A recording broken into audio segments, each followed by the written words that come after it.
그날 그 집안에 있던 두 사람, 제3자의 침입 흔적조차 없던 밀실의 공간에서 한 사람은 화염에 휩싸여 숨진 채 발견되었습니다.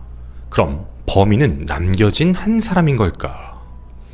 생존자만 알고 있는 그날의 진실은 어떤 과학적 방법으로도 정확하게 입증하기가 어려웠습니다. 무려 7달에 걸친 진실 공방. 그 결과는 모두를 놀라게 했습니다. 누가 불을 질렀는가? 당신이 몰랐던 사건, 2023년 여주 밀실 방화 미스터리 편입니다. 네, 안녕하십니까, 김원입니다. 우리가 몰랐던 사이 굉장히 미스터리한 방화 사건이 발생했습니다.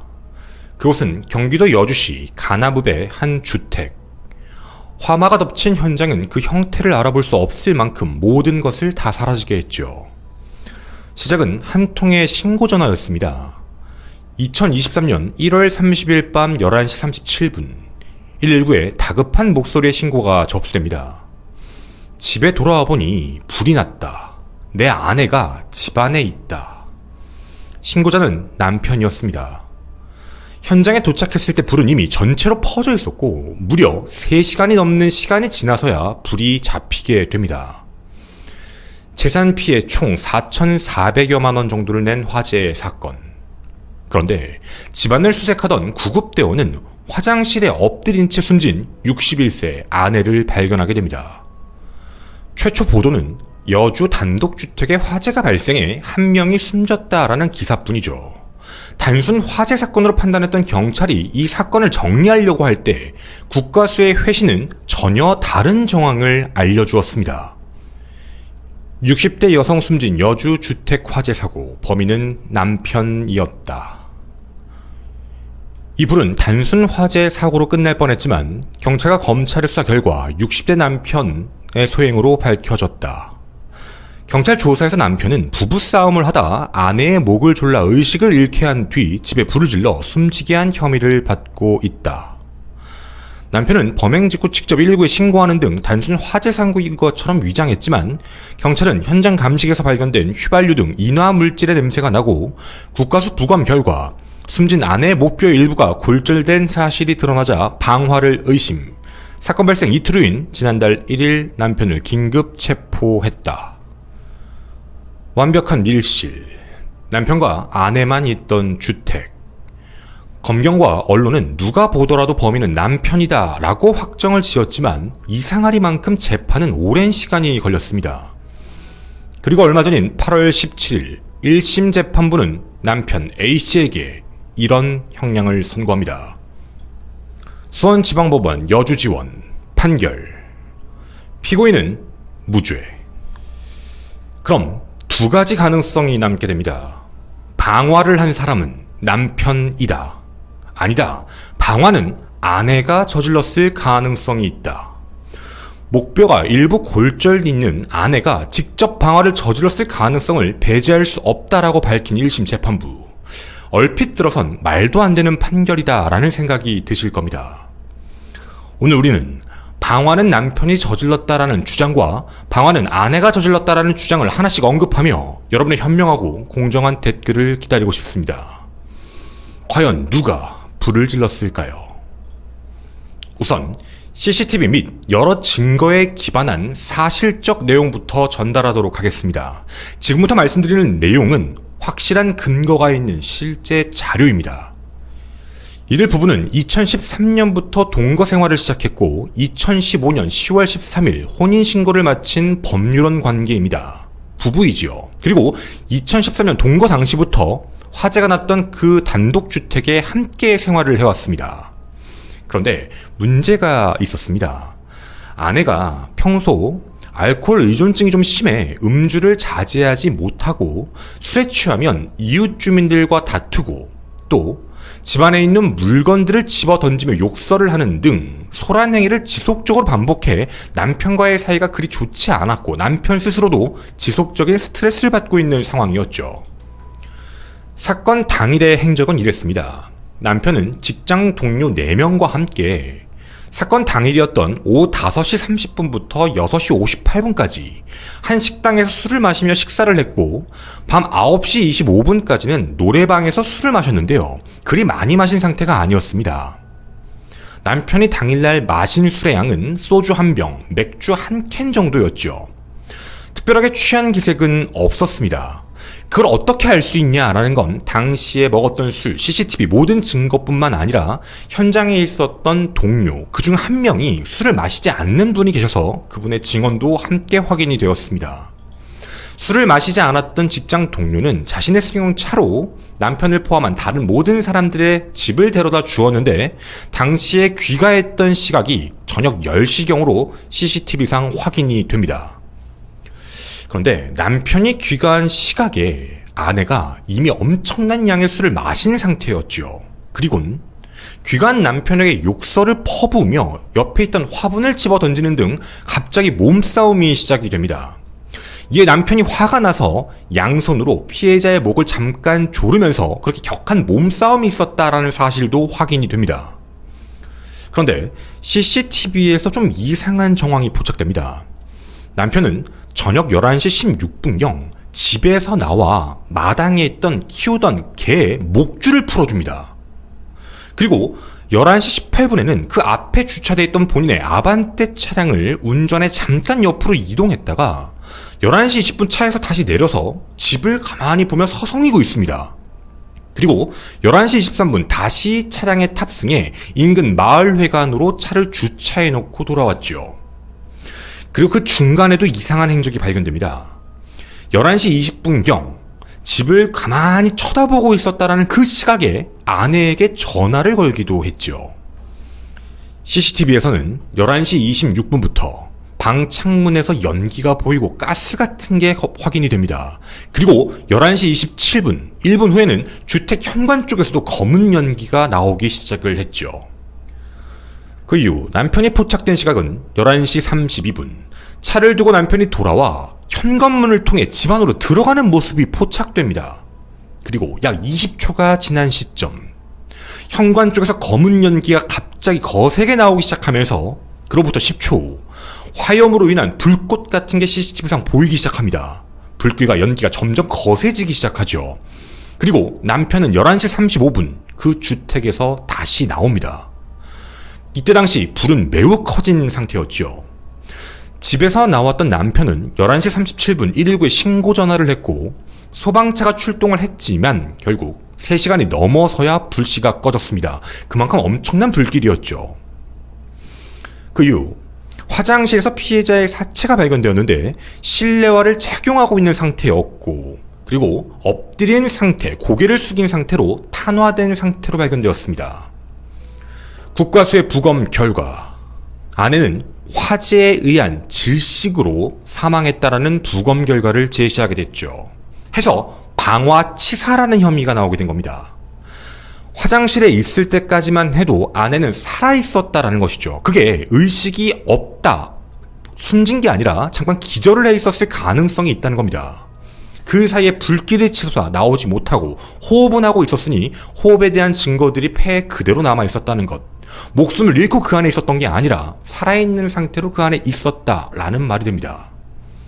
사실 앞선 내용들을 살펴보면 남편의 행적이 조금 이상하다라는 느낌이 드실 겁니다. 분명 남편은 아내의 목을 졸랐습니다. 하지만 한 가지 밝혀진 사실, 목을 졸라 살해를 했을지에 대한 부분은 확인이 되지 않습니다. 왜냐면 분명 아내는 살아있는 상태로 화마를 겪은 상황이었죠. 목을 조르고 약간 목뼈에 부러짐 현상이 발생됐을 때 아내는 그때도 의식이 있는 상태로 활동했을 가능성이 첫 번째. 두 번째는 의식을 아예 잃었고 화장실에 엎드려 있었을 가능성. 이렇게 두 가지로 분류가 될 수 있습니다. 근데 남편은 바깥으로 나와 마당에 있던 개의 목줄을 풀어주었다는 걸 보면 불길이 치솟았을 때 도망갈 수 있는 방향, 그런 걸 열어줬다라고 보이는 대목이죠. 마치 불이 크게 날 걸 예측한 사람처럼 말입니다. 그리고 자신의 승용차를 이동 주차했다는 것도 의혹입니다. 그리고 분명 다시 돌아오기 전 창문에서부터 주택 현관에서도 검은 연기가 나오기 시작했는데 그 안에 집에 들어갔다 다시 나왔고 그 위에 화염 불꽃이 매우 심해졌습니다. 하지만 이때 당시에 남편은 아내를 구출해서 밖으로 나온 게 아니었지요. 누가 보더라도 분명 남편이 범인이다 라는 생각을 갖게 되실 겁니다. 목을 조른 건 사실이니 말이죠. 남편이 범인이다 라는 입장은 이렇습니다. 살해를 저지른 건 아닌데 목을 졸라서 의식을 잃고 기절한 상태로 만들었다 라고 의심을 하는 것이죠. 그리고 이참에 그냥 살해해야겠다. 그 전부터 계속 문제가 있었으니 그 생각에 화장실 문 앞까지 거실 현관문부터 인화성 물질을 뿌리고 그 다음 불을 붙여 전체에 번지게 했다라는 예측입니다. 그럼 이런 범행을 남편이 저질렀다면 동기는 과연 무엇이었을까요? 이유가 있었습니다. 남편은 이 사건을 일으키게 되면 아내의 사망보험금 약 2억 원을 받을 수 있는 상황이었습니다. 그리고 집 자체도 이미 화재보험에 가입된 상태라서 자신의 돈으로 물어줄 수 있는 건 없었지요. 또한 아내가 알코올 중독으로 오랫동안 남편이 고통을 겪어왔다, 갈등이 심한 상황이었기 때문에 술을 마시고 들어왔을 때 갑자기 자신을 향해 화분을 던지고 소주병을 내리치는 등 이런 격한 몸싸움 때문에 순간적으로 이런 범행을 저질렀을 것이다 라고 추측합니다. 그리고 이런 말까지 하나 덧붙였습니다. 남편의 첫 번째 부인도 2002년 실종 상태입니다. 그리고 지금까지 그 행방을 전혀 알 수 없는 상태죠. 여주에서 발생한 이 사건과 굉장히 유사한 사건이 2002년경에 있었기 때문에 분명 충분히 보험금을 노린 범행 동기가 된다라고 판단을 한 겁니다. 그렇습니다. 지금 현재 사망한 부인은 두 번째 부인입니다. 지금으로부터 약 21년 전 첫 번째 부인이 실종됐고 사망 처리가 되어 지금까지 행방을 알 수 없는 상황은 비슷한 정황이라는 것이죠. 따라서 경험치가 있기 때문에 또다시 이런 범행을 저지른 게 아니냐라는 의심이었습니다. 자, 그럼 좀 정리해서 남편이 범인일 것이다 라는 내용을 좀 정리를 해보도록 하겠습니다. 첫째, 확실히 남편은 아내의 목을 졸라 골절상을 가했습니다. 두 번째, 목 골절상을 입은 상태, 그리고 당시 혈중 알코올 농도 아내가 0.203%의 만취 상태였는데 과연 아내가 스스로 거실에서부터 쭉 현관까지 그리고 화장실까지 인화성 물질을 뿌리고 방화한 뒤 화장실로 스스로 이동했을 가능성이 과연 있을까라는 의문점. 세 번째, 남편은 왜 어떤 이유에서인지 모르겠지만 마치 예상이라도 한 듯 평소에 아끼던 강아지의 목줄을 풀어주고 차량을 이동시키는 대비의 모습을 보여줬다는 점. 네 번째, 연기가 오르는 걸 목격하면서도 어떤 조치도 취하지 않고 태연히 지켜보았고, 그리고 그 이후에 이상한 물체를 끌고 집안에 다시 들어갔다는 사실이 확인됩니다. CCTV상 굉장히 희미하게 보이는데요. 검은색 이상한 물체를 가지고 32분 다시 한 번 더 집에 진입했고 그 이후에 주택 전체가 완벽하게 화염에 휩싸입니다. 다섯 번째, 불나는 걸 가만히 지켜보고 있다가 무려 2분이 지나고 나서야 신고를 했다는 점.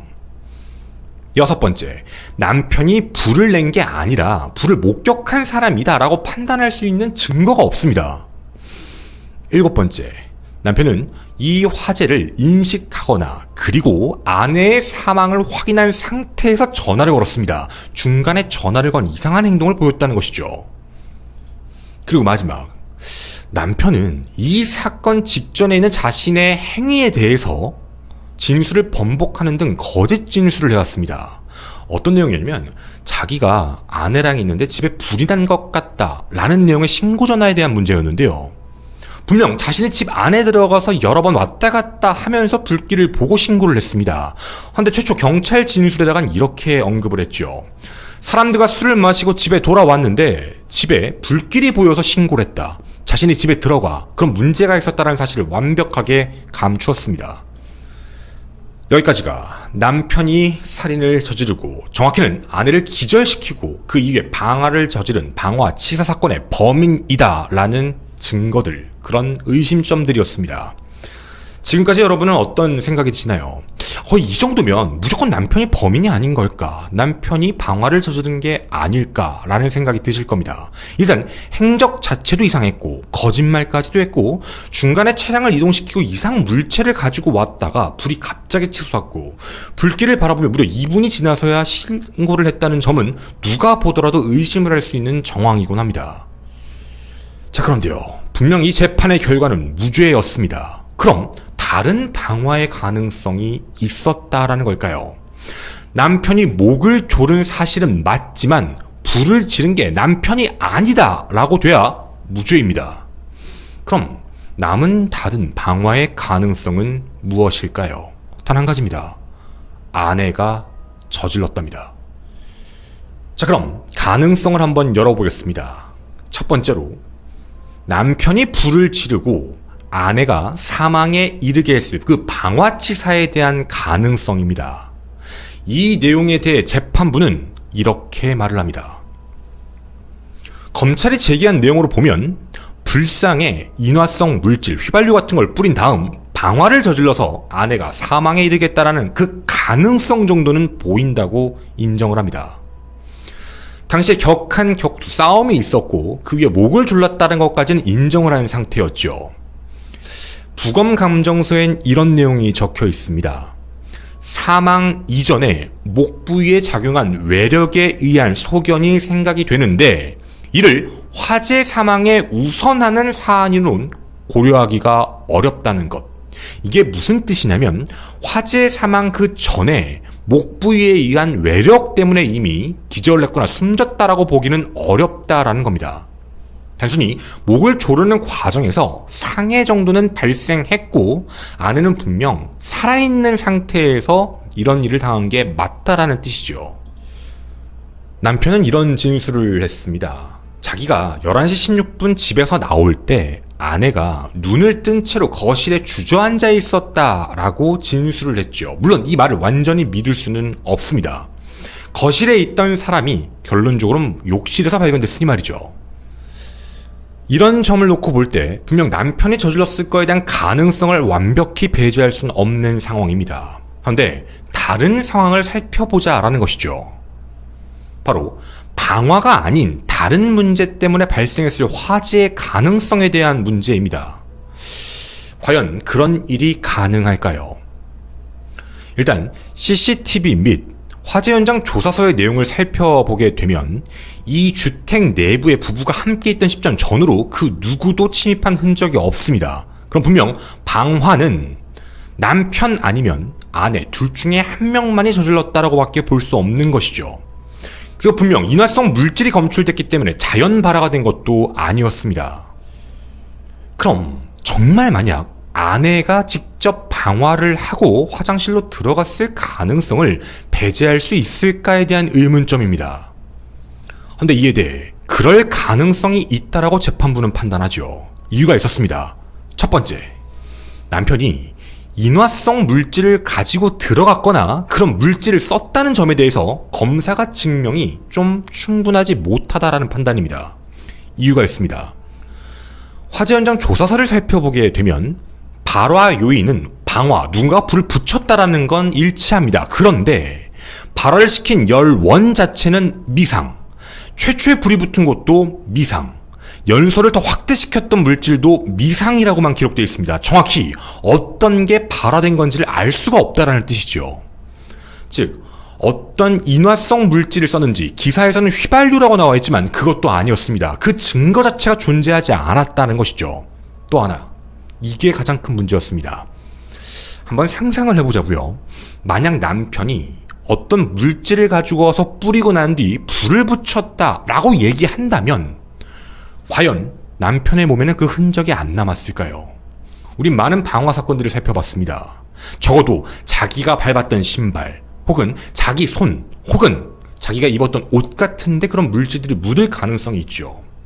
그런데 남편이 당시 착용했던 옷과 신발 그 어디에서도 인화성 물질이 검출되지가 않았습니다. 심지어 불을 붙였다고 예상되는 그 도구조차 발견하지 못했죠. 그럼 닦았을 수도 있잖아, 손을. 그 의심이 드는 대목이 있어 검경은 한 가지도 더 조사했습니다. 불을 붙였을 당시라고 생각해보면 나오자마자 손을 씻지 않고 만진 부분이 있죠. 자동차 핸들, 자동차 기어봉, 그리고 자동차 차문입니다. 하지만 그 어디에서도 인화성 물질이 검출되지 않았습니다. 따라서 남편의 흔적 어디에서도 인화성 물질이 검출되지 않았다라는 건 역으로 얘기하면 사용하지 않았을 가능성을 배제할 수 없다라는 입장이 되는 것이죠. 즉 검사의 증거가 충분히 소명되지가 않았다, 확실하지가 않다라는 입장인 겁니다. 두 번째 문제, 거실 현관문부터 화장실까지 인화성 물질을 뿌리고 불상의 방법으로 불을 붙였다라고 검찰은 얘기하고 있는데, 당시 남편이 처음 나간 시각 우리는 알고 있습니다. 저녁 11시 16분이었죠. 그리고 이 사건 주택에서 연기가 나는 시간, 확실히 알 수 있는 시간은 CCTV상 10분 정도가 지난 11시 26분입니다. 만약 남편이 이 시각에 나가기 전 인화성 물질을 뿌리고 불을 지는 것, 혹은 불을 피우고 인화성 물질 같은 걸 뿌렸다라고 가정한다라면 10분이 지나서야 연기가 발생했다는 사실이 좀 이상합니다. 만약 인화성 물질이 있었다면 거실에 바로 불길이 치솟아 올라야 되는 게 맞는데, 시간적으로 봤을 때도 약 16분 정도가 지나서야 불길이 거세지는 상황은 좀 이해가 되지 않는다, 너무 느리다라는 판단이죠. 또 11시 32분에 들어간 것도 확인이 되었습니다. 들어간 직후 불길이 굉장히 거세진 상황도 CCTV로 확인할 수 있었죠. 근데 이때 당시 불길이 거세진 상황을 고려하면 남편 입장에서도 매우 위험한 행동이었다라는 판단입니다. 자기가 화상을 입을 수도 있죠. 하지만 남편은 화상도 없었습니다. 그럼 그 다음 궁금하신 게 있을 겁니다. 세 번째, 그 CCTV 영상에서 화면에 나오는 그 이상한 하나의 검은색 물체입니다. 인화성 물질을 다시 가지고 가서 그걸 뿌렸기 때문에 불이 확 올라온 것이다라는 검찰의 추정. 근데 11시 32분경에 들어갈 때 어떤 불상의 물체가 함께 뒤따르는 모습이 보이기는 합니다. 근데 이에 대해 판단이 전부 다릅니다. 국과수의 입장에서는 불상의 물체를 끌고 있는 것으로 보이긴 하지만 어떤 물체인지 판단하기가 어렵다. 대검찰청 법과학 분석에서는 해당 인물 남편이 건물로 들어가며 관찰되는 뒤쪽의 어두운 부분이 그 남편과 일정 간격을 유지하고 사각형의 각진 듯한 모습이 관찰되는 것으로 보아 그림자보다는 어떤 물체를 끌고 가는 모습의 가능성이 높다 정도의 의견이었죠. 그리고 경기 남부경찰청에서는 이 남편이 좌측에서 우측으로 이동할 때 불상의 물체를 끌고 가는 듯한 모습이 포착이 되지만 어떤 물체인지는 식별하기가 어렵다라는 의견을 제시했습니다. 즉, 그 물체가 무엇인지 알 수가 없다라는 뜻이죠. 자, 그런데요, 만약 불상의 물체를 끌고 가는 게 카트 같은 것, 그리고 그 안에 인화성 물질이 있었다라고 한다면 화재 현장에서 분명 발견되어야만 합니다. 끌고 들어갔으니, 그리고 가지고 나온 흔적은 없으니 그 안에서 타면서 그 흔적이 남아있어야만 했죠. 하지만 화재 이후 소방관, 경찰관들 사이에 제3자의 출입도 없고 정리한 흔적이 없는 상태에서 이런 물건은 아예 발견되지 않았습니다. 또 인화성 물질을 옮겨 닿는 장면도 전혀 확인되지가 않았죠. 다만 한 가지 의심 가는 대목이 있었습니다. 사건 당일 이 주택집 주변을 배회하던 검은색 개가 한 마리 있었는데, CCTV 영상에서 확인되는 남편의 보행 움직임을 보게 되면 무언가 따라오는 느낌이 굉장히 비슷하다라고 판단됩니다. 끌고 가게 되면 무언가 행동이 느려지거나 움직이는 거에 따라서 모습이 바뀌어야 되는데 되게 일정하고 빠른 속도로 자연스럽게 들어갔다라고 한다면 뒤에 보이는 물체가 개 같은 어떤 동물일 가능성을 배제할 수가 없다라는 것. 그리고 분명 수레나 어떤 물질이었다면 현장에서 발견되어야만 했는데 발견되지 않았다라는 점을 들어 그 물체가 무조건 인화성 물질이라고 단정 지을 수 없다라는 뜻입니다. 네 번째, 그런데 이상합니다. 분명 확실한 건 남편이 들어간 직후 갑자기 불길이 치솟아 올랐습니다. 이건 왜 그런 걸까요? 이건 이런 이유일 수 있다는 겁니다. 밀실의 공간, 폐쇄된 공간이었습니다. 헌데 남편이 갑자기 현관문을 열 순간 공기가 유입돼서 갑작스레 불길이 세질 수 있다. 그 가능성을 배제할 수 없다라는 의견입니다. 자, 지금까지의 내용을 들어보시면 어떠신가요? 조금 전까지는 분명 남편이 범인일 것 같다라는 생각이 드셨을 텐데 지금 이 이야기를 들어보면 조금 뭔가 애매한 정황들이 보이기는 합니다. 남편이 무조건 범인이다라고 놓기에는 정황과 상황이 조금 맞지 않는 것들이 보인다라는 점들이었죠. 그리고 범행 동기에 대한 문제도 있었습니다. 보험금을 노리기 위해서 그랬다라는 문제인데 보험금을 가입한 것도요 2015년 11월이었습니다. 그리고 남편은 경제적으로 궁지에 몰려있는 상황이 아니었죠. 그 돈 때문에 죽였다라고 보기에는 좀 문제가 있다라는 판단이었습니다. 또한 아내가 방화를 저지르고 남편이 이를 방치해서 유기했을 가능성도 분명히 있습니다. 몸싸움으로 인해서 목뼈가 골절됐다. 혈중 알코올 농도가 매우 높았다. 분명 아내는 무언가 움직이고 사물로 변별할 능력이 떨어졌을 겁니다. 헌데 목뼈 중에 반지 연골 부분이 약간 골절상이 있었는데 이것 때문에 완벽히 의식을 잃었다라고 그리고 활동을 할 수 없는 상태라고는 단정할 수 없다라는 겁니다. 따라서 아내는 당시에 의식을 완전히 잃었다라고 보기도 어렵다라는 가능성이 있죠. 또한 화재 사망 전까지 분명 살아있었던 것도 확실합니다. 따라서 화재 당시에 아내가 직접 행동 능력을 완전히 잃어버리고 그리고 나서 자기가 의식이 좀 있는 상태에서 방화를 했을 가능성 또한 배제할 수 없다는 게 재판부의 입장입니다. 놀라지 마십시오. 입수한 자료입니다. 아내는 이 사건 이전 무려 4차례에 걸쳐 119에 신고한 전력이 있습니다. 보시면 2017년 2월 18일경 불을 질렀다라는 내용, 그런데 실제로는 화재가 미발생이었다라는 내용이었죠. 2018년 8월 28일에도 똑같은 결과가 있습니다. 내가 불을 질렀다, 방에 질렀다라는 신고, 근데 자체 진화가 됐다라는 내용이 있죠. 2019년 4월에도 2020년 5월에도 이런 비정상적인 신고가 들어왔던 기록이 있습니다. 아내는 실제로 과거에 한번 술에 취해 실제로 이 안에 있는 성경책과 옷가지를 놓고 일회용 가스라이터로 불을 놓아 물건을 소외해서 타계해서 형사처벌을 받았던 전력도 있습니다. 불을 질렀다라는 그 가능성을 아예 배제할 수 없다라는 것이죠. 또 아내는 2019년 12월 29일 자신의 손목을 긋는 등 극단적인 선택을 했던 전력도 있을 뿐만 아니라 이 사건 당일이었던 오후 4시 12분에서 48분경 지인에게 연락을 하며 연락하지 마, 끝이니까 이런 말을 남깁니다. 그리고 나 죽으면 부의금 언니한테 가장 많이 받고 싶다. 내가 없어도 우리 신랑한테 전해달라, 내 부의금. 이런 이상한 메시지까지 보낸 기록도 확인이 됩니다. 재판부는 이 정도까지만 인정을 했습니다.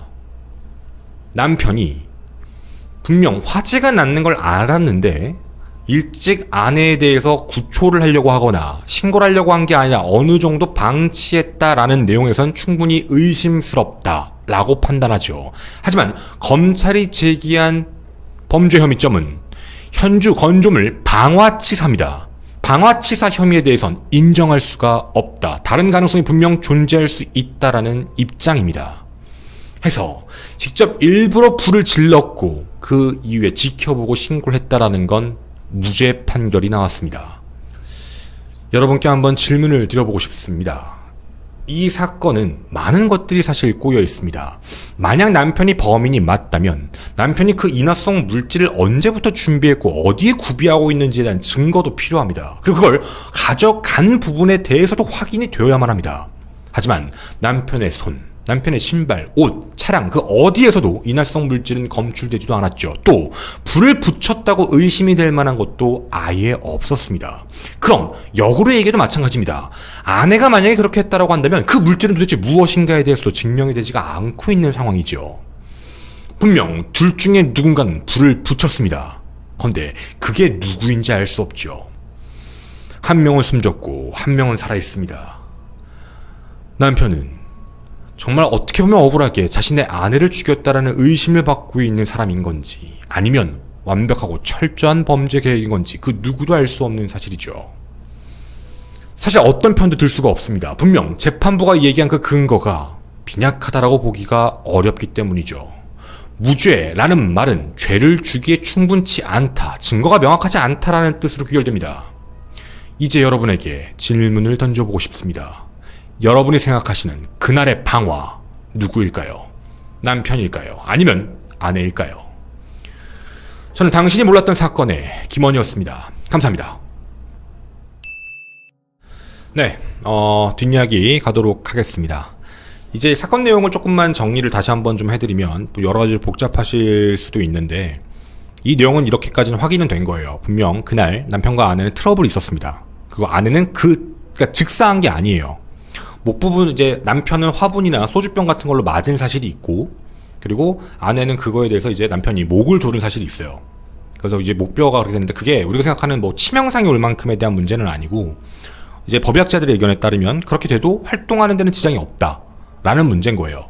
그래서 그런 상황이 있던 상황에 이제 남편이 바깥으로 나왔고, 그 뒤에 남편의 이상 행동이긴 하죠.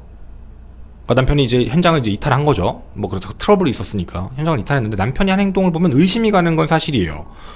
강아지의 그 목줄을 풀어주었고, 마치 이제 불이 날 걸 아는 사람처럼, 그리고 차량을 이동시켰죠.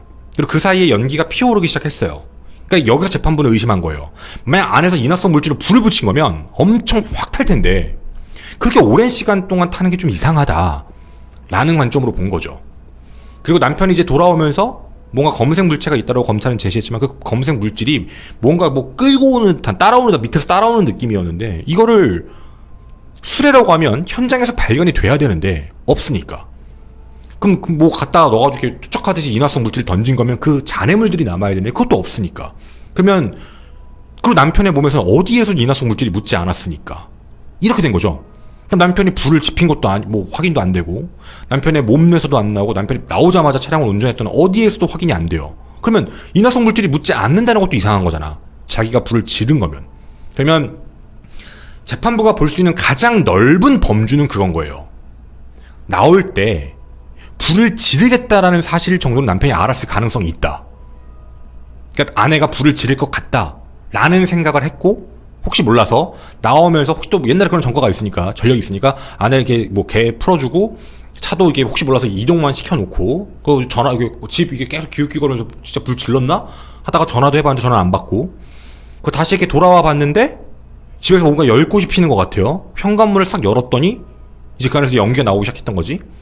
그리고 이 상태로 가만히 있다가 이제 남자가 문을 열면서 불길이 확 솟아오르기 시작한 거고, 이제 재판부가 판단한 건.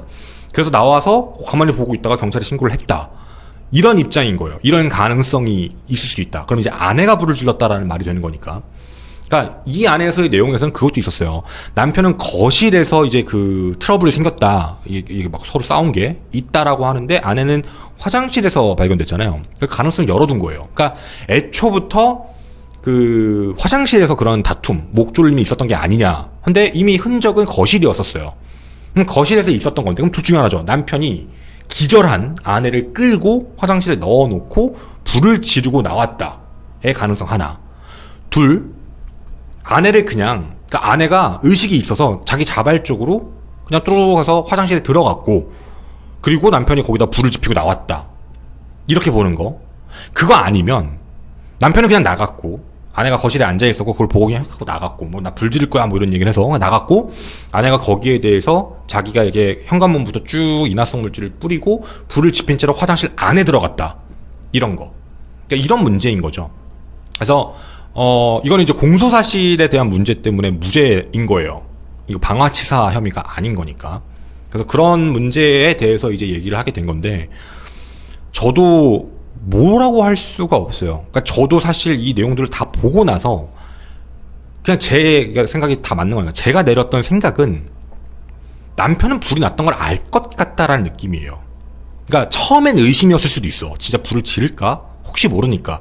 그랬을 수도 있을 것 같아요. 근데 뒤에 돌아봤더니 불이 진짜 났죠. 근데 문 여니까 불이 너무 커지니까 들어갈 수가 없잖아. 들어갈 수가 없는 상태니까 나왔을 수도 있다고 저는 봐요. 그러니까 제가 사실 남편이 불을 질렀다라고 얘기하는 부분에서 저도 가장 말이 안 된다고 보는 지점들이 뭐냐면, 불이 너무 늦게 폈다, 앞부분에서. 그리고 두 번째는 그 인화성 물질을 가져갔다라고, 이제 그 검은색 물체가 그거다라고 이제 검찰은 얘기를 했지만 그거에 대한 근거가 없어요. 현장을 그 누구도 건드리지 않았는데 처음에는 그게 카트 같은 거라 그랬어요. 끌고 가는 거. 왜냐면 그게 이렇게 움직이니까 똑같이. 근데 그 부분에 대해서 그럼 이걸 카트에 갖고 들어가는데 갖고 나오진 않았잖아. 예를 들면 그럼 그게 뭐야? 가 된 거예요. 그럼 저건 뭐지?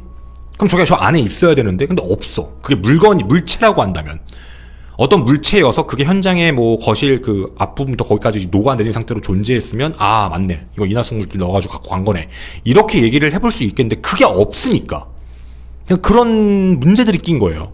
그래서 남편의 몸 어디에서도 인화성 물질이 발견되지 않았고 뭐 장갑을 꼈다는 그 CCTV 흔적도 없고 이런 걸 보게 되면은 불을 진짜 붙였을까라는 의구심이 진짜 생겨요. 사실은. 그러니까 어떤 방식으로 불을 붙였는지 알 수가 없는 거니까. 그 인화성 물질이 뭔지도 모르고. 그러니까 그런 부분들 때문에 이 사건이 일단 확실하게 증명되지가 않았다라는 걸로 이제 무죄가 나온 것 같아요. 물론 그 얘기들도 있었어요. 재판부의 입장에서도. 그러니까 남편이 검거되기까지 조금 더 시간이 걸렸잖아요. 처음에는 그냥 단순 화재 사건인 줄 알았다가 이거 방화네? 이렇게 된 거니까. 근데 그럼 그 시간 사이에 뭔가 닦았거나 아니면 자연 소실될 가능성이 있지 않는가에 대한 부분들도 분명히 있는데 그게 아예 검출이 안 되는 게 말이 안 된다는 거니까 옷부터 신발까지 모든 걸 다 확인했는데 단 하나에서도 나오지 않았다라는 거. 그러니까 그런 문제가 제일 좀 찝찝한 그 이상한 부분인 거죠. 어떻게 보면. 그리고 뭐 남편이 그런 인화성 물질을 미리 구매했다라는 기록도 확인도 안 되고. 근데 역으로 얘기하면 똑같은 거예요. 아내도 뭐 그 인화성 물질을 아내가 뿌렸으면 그 아내 그걸 알 수가 없잖아요. 그것도. 그러니까 진짜 애매한 거예요. 이게 뭔지를 알 수가 없으니까. 그래서 분명 방화는 맞지만 다 애매모호하게 겹쳐진 내용들이라서 좀 어려운 그런 내용인 것 같아요. 어쨌든 지금 1심 재판부가 판단한 내용대로만 보게 되면 남편은 분명히 의심이 가는 행동을 했는데 그게 방화치사라고 보기에는 죄명이 조금 다르지 않을까라는 그 의구점이 드는 거죠. 근데 그러니까 저도 모르겠어요. 그러니까 분명히 여러분도 비슷했을 거예요. 남편 쪽 얘기를 먼저 보면 남편이 유죄다 하는 그 입장에 대한 얘기만 들어보면 진짜 남편이 범인 같거든? 하는 행동이 되게 이상하니까. 근데 그거에 대한 근거들이 없다라는 그 문제가 제일 컸던 것 같습니다. 그래서 뭐 사실 기사도 많이 안 나왔었어요. 많이 안 나왔고 많이 묻혔던 내용이긴 한데 개인적으로는 굉장히 이제 미스터리한 그런 내용이었죠. 근데 이제 아내가 방화를 했을 가능성을 재판부는 이제 얘기를 했으니까 당시 이제 술도 많이 먹었고 그 뒤에 뭐 과거에도 그런 적이 있었고 당일날 문자 보낸 내역도 있었고 뭐 이런 부분들이 합쳐지다 보니까 아예 가능성을 배제하지 못했던 것 같아요. 그래서 여러분들께도 이제 그런 이야기를 전해드렸고요. 이 얘기는 이제 말씀드릴게요. 아니 그럼 남편은 처음에 왜 거짓말했냐? 자기가 친구들하고 왔는데 불나 있어서 신고했다라고 왜 했냐? 집안에 있었습니다. 그것도 이제 나중에 진술을 번복할 때는 그렇게 얘기를 했어요. 이제 아내랑 그런 트러블이 있었으니까 트러블이 있었던 건데 그걸 얘기하면 진짜 자기가 범인으로 몰릴까봐. 그래서 이제 그 부분에 대해서 이제 언급을 좀 안 하려고 했던 건데 나중에 뭐 자기 말로는 그렇게 다 얘기했다고 하는데 참 애매한 좀 그런 사건이기도 합니다. 그리고 앞서 말씀드렸던 그 2002년 실종에 대한 부분도 이제 검찰 측에서 얘기를 했던 거예요. 첫 번째 아내가 2002년 이후에 실종된 상태로 뭐 지금까지도 그게 없다. 그래서 뭐 이거랑 비슷한 거 아니냐라고 이제 검찰 측은 하나의 이제 증거로서 했는데 뭐 재판부는 그거에 대해서 신경을 안 쓴 것 같아요, 아예. 어쨌든 뭐 그런 내용들도 있었다라는 점입니다. 어쨌든 뭐 이거는 뭐가 답이다 이렇게 얘기하기 그렇고 어쨌든 현재 1심 결과는 무죄, 방화치사는 무죄다라고 나온 거니까 뭐 서로 싸우지 마시고 여러분의 다양한 의견 함께 댓글로 남겨주셨으면 좋겠습니다. 감사합니다.